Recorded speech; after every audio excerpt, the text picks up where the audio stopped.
of Tennessee. Yeah, she reminds me of Tennessee.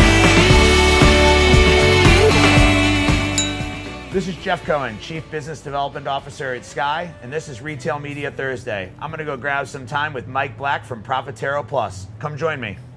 So I'm here with Mike Black. Mike, why don't you introduce yourself to everybody and Profitero? I'm Mike Black, Chief Growth Officer for Profitero Plus. And where are we and what are we doing here? Yeah, that's a great question. This is Wallen's Bar in downtown Nashville. We're here because of Unboxed, and we got these awesome cowboy hats. We did, and just for the record, my wife said no, but I'm doing it for the vid. What's your peak of the week? What's got you excited this week? Probably today, actually co-presenting with Laura Hyland from BIC was awesome. She shared some great case studies of how she's been able to optimize content on Amazon and see some really strong results. So it was great to present with her. That's awesome. And what was the last thing you bought on Amazon? Believe it or not, I bought a fake owl to scare away the woodpeckers that harassed my house. Oh yeah, I got one of those. I got one of those. Awesome. So Profitero has recently released a study. In that study, you guys were analyzing retail media spend, and you were looking at what is kind of come from this spend. What kind of prompted you guys to do this deep dive research, and then we'll get into kind of what came of it. Well, I mean, if you think about how much money is going towards retail media, it keeps growing, the stakes are high, and I think that what we wanted to understand were, are people spending that money wisely, and where might they be losing money? So for us, we always look at the point of conversion, which is the digital shelf, and we wanted to bring some data to show that maybe brands aren't getting all the money worth when they drive that traffic to the digital shelf. That's amazing. And you analyzed thousands of products, hundreds of campaigns to kind of get to these results. What was the most surprising? I'd have to say we found that 44% of campaigns are driving to sub-optimized content. What does that mean? So it's a PDP that's failing to deliver all of the information that a shopper needs, not great for conversion. I'd say a fast second to that, we found that 52% of campaigns were driving to products that have low appeal images. So you think of like imagery driving purchase, it's just not moving the needle on conversion, and that's concerning, I think. Flip a coin, basically. Right? Yeah, and I think you guys dubbed it the 44% problem, right? Yes. Which I thought was a great tagline. What do you think's driving this? So I actually think it's lack of visibility. I mean, most people want to do good things, but I think media teams oftentimes are not talking to the digital shelf teams, they're not talking to the content teams, and they're not sharing data, right? And that's why having shared data to look at where we're actually yielding results, it's really important. So I think it starts with lack of visibility, lack of information sharing, and once we close that loop, I think media teams will reach out to digital shelf teams and they'll have really productive conversations. So let's talk about some of the findings. You talked about a 29% ROAS lift when you optimize the content. Walk me through what optimized means. So what optimized means is that you're providing all of the information and content a shopper needs to make a decision. So that could be length of title, bullets, the richness of the descriptions. And the reason why this is important is a lot of brands, when they create content for a product, the brand team creates that based on what you're writing for the brand's voice, right? Right. That doesn't mean it's going to work for the shopper.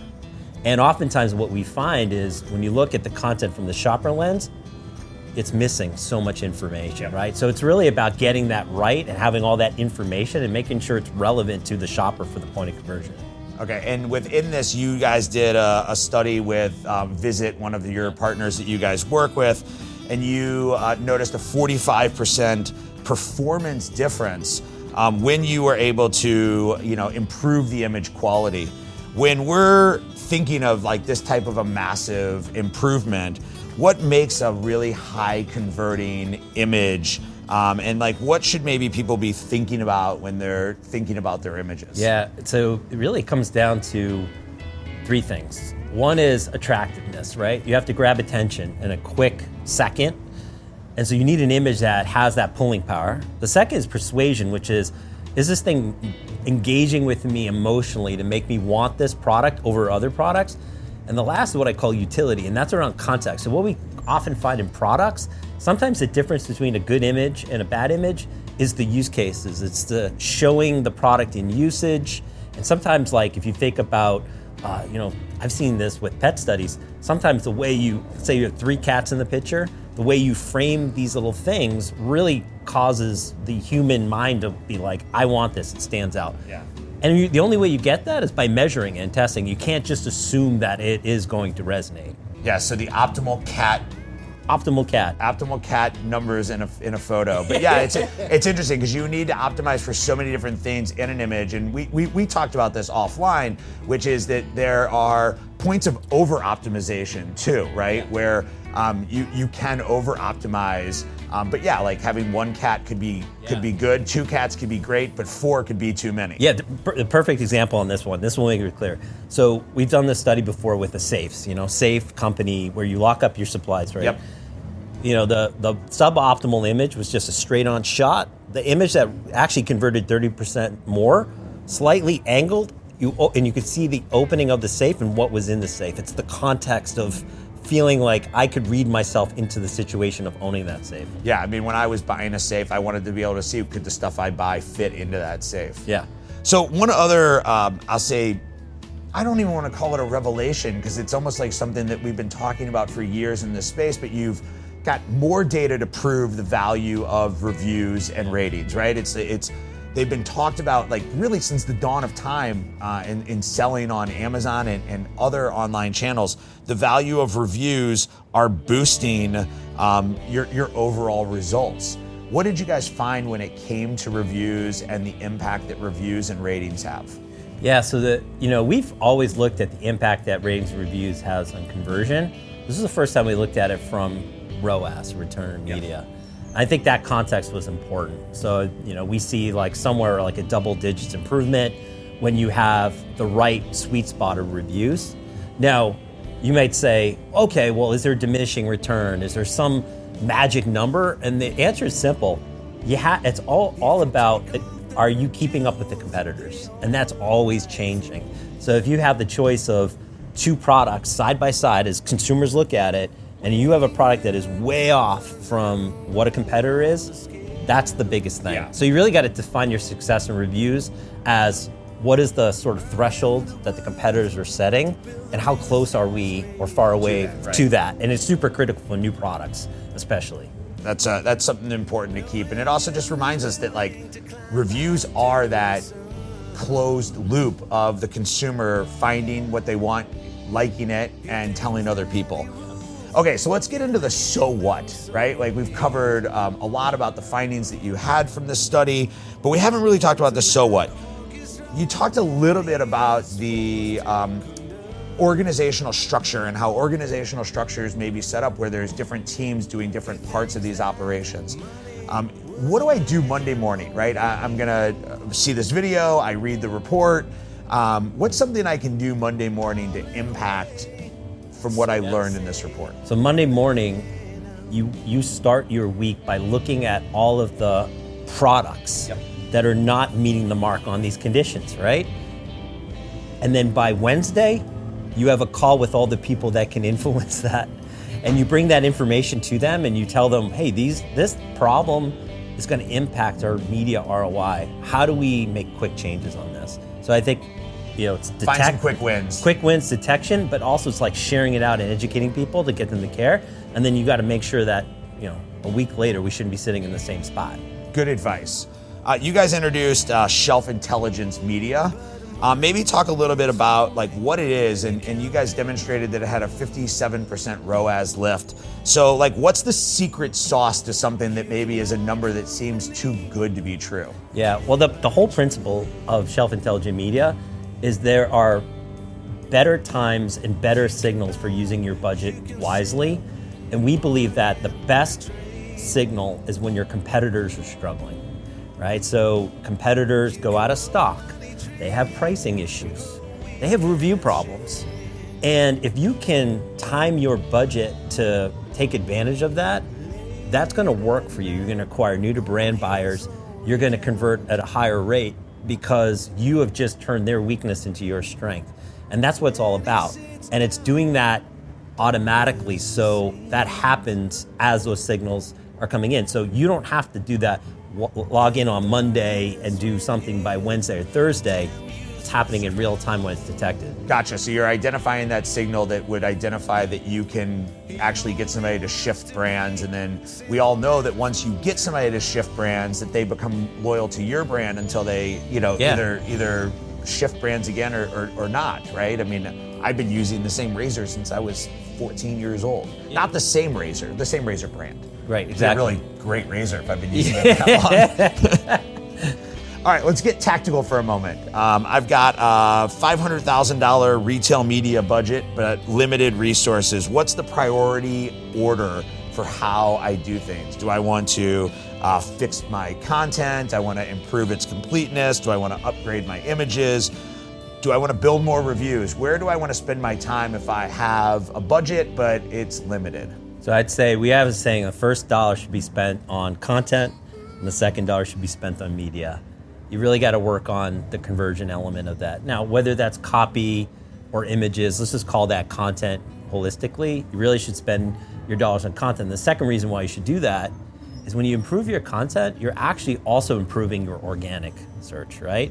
So your algorithms, retailer algorithms, they need really good content, keyword optimized content to make sure you get the organic. So while you're also improving conversion, you could do a lot to get earned so that maybe you could spread those media dollars out better. So that's like number one. Number two is shelf intelligent media.